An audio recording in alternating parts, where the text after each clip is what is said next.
Thank you very much, Mr. Chairman.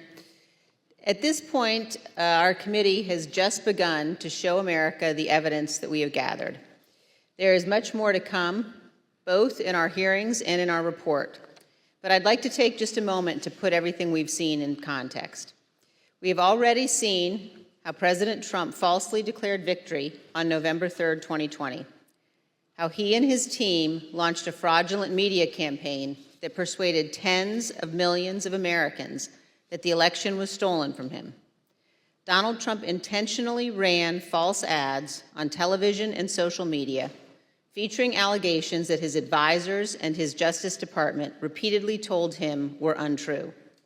We have also seen how Donald Trump launched a fraudulent fundraising campaign that raised hundreds of millions of dollars, again, based on those same false election fraud allegations.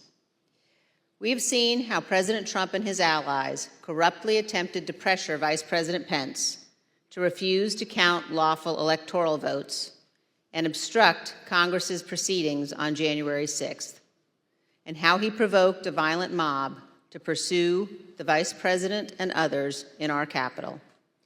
We've seen how the President oversaw and personally participated in an effort in multiple states to vilify, threaten, and pressure election officials, and to use false allegations to pressure state legislators to change the outcome of the election.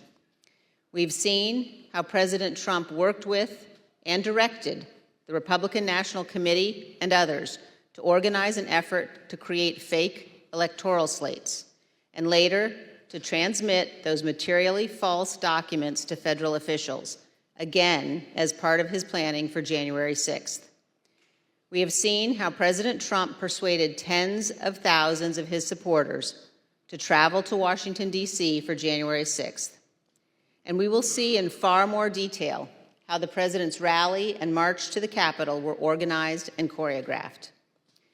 As you can tell, these efforts were not some minor or ad hoc enterprise concocted overnight. Each required planning and coordination. Some required significant funding. All of them were overseen by President Trump.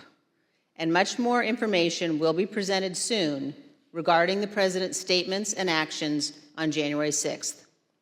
Today, as Chairman Thompson indicated, we turn to yet another element of the President's effort to overturn the 2020 election, this one involving the Department of Justice. A key focus of our hearing today will be a draft letter that our witnesses here today refused to sign. This letter was written by Mr. Jeff Clark with another Department of Justice lawyer, Ken Klukowski, and the letter was to be sent to the leadership of the Georgia State Legislature. Other versions of the letter were intended for other states. Neither Mr. Clark nor Mr. Klukowski had any evidence of widespread election fraud, but they were quite aware of what Mr. Trump wanted the department to do.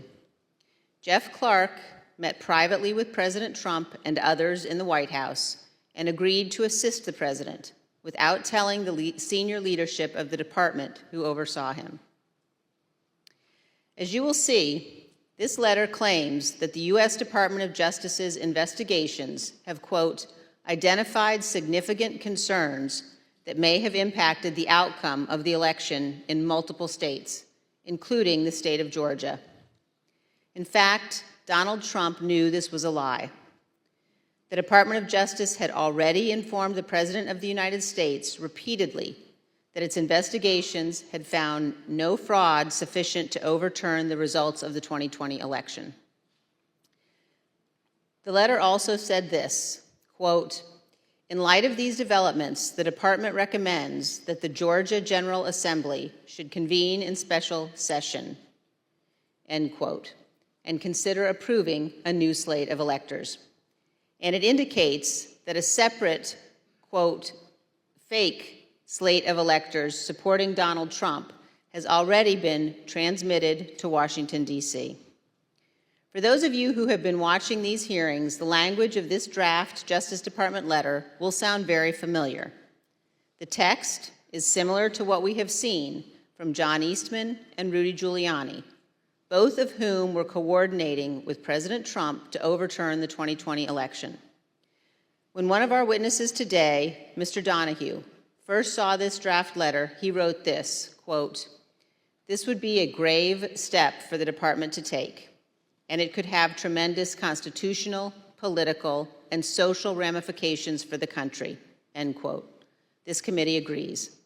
Had this letter been released on official Department of Justice letterhead, it would have falsely informed all Americans, including those who might be inclined to come to Washington on January 6th, that President Trump's election fraud allegations were likely very real. Here is another observation about this letter. Look at the signature line. It was written by Jeff Clark and Mr. Klukowski, not just for Clark's signature, but also for our witnesses today, Jeff Rosen and Richard Donahue. When it became clear that neither Mr. Rosen nor Mr. Donahue would sign this letter, President Trump's plan necessarily changed. As you will hear today, Donald Trump offered Mr. Clark the job of acting Attorney General, replacing Mr. Rosen, with the understanding that Clark would send this letter to Georgia and other states and take other actions the President requested. One other point. Millions of Americans have seen the testimony of Attorney General Barr before this committee.